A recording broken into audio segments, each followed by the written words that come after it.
Dear audience, अस्सलाम वालेकुम।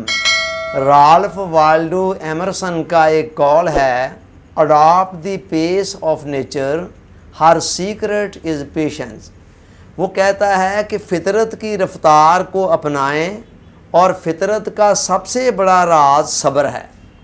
कायनात का पूरा निज़ाम स्लो एंड स्टेडी की बेस पर चल रहा है।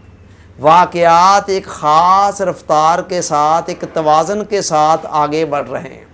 आप फ़ितरत के निज़ाम को देखें, आपको कहीं भी जल्दी नज़र नहीं आएगी, कहीं भी कोई बड़ी छलांग नज़र नहीं आएगी, बल्कि एक तवाज़न के साथ सारे का सारा निज़ाम चल रहा है। रात का दिन के अंदर तब्दील होना और दिन का रात के अंदर तब्दील होना किस तरह स्लो प्रोसेस के तहत होता है।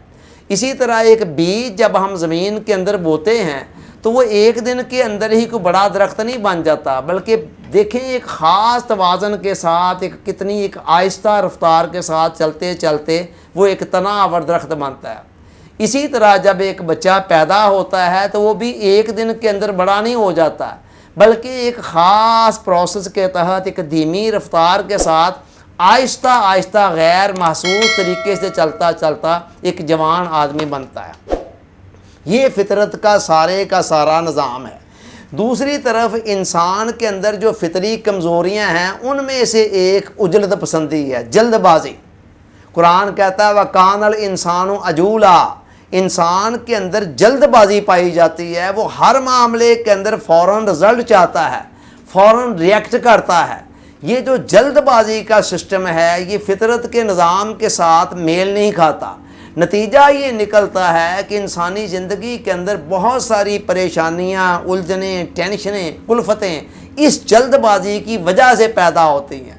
कुदरत जिस नतीजे को कल निकालना चाहती है, आप उस नतीजे को आज हासिल नहीं कर सकते।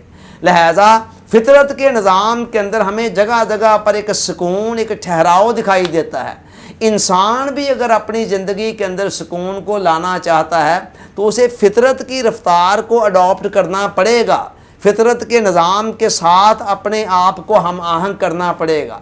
यही बात इस कॉल के अंदर राल्फ वाल्डो एमरसन कह रहा है। वो कह रहा है adopt the pace of nature, आप फ़ितरत की रफ्तार को अपनाएं। और फ़ितरत की रफ्तार क्या है? हर सीक्रेट इज़ पेशेंस। कहता है इसका सबसे बड़ा राज जो है वो सब्र है। सब्र का मतलब ये है कि हौसले के साथ नताइज का इंतज़ार करना, किसी भी मामले के अंदर जल्दबाजी ना करना, बल्कि फ़ितरी रफ्तार के साथ मामलात को आगे बढ़ते चले जा देना और जिस नतीजे के लिए फ़ितरत के निज़ाम के तहत जो वक़्त मुकर्रर है उसका सब्र के साथ इंतज़ार करना। Thanks for watching.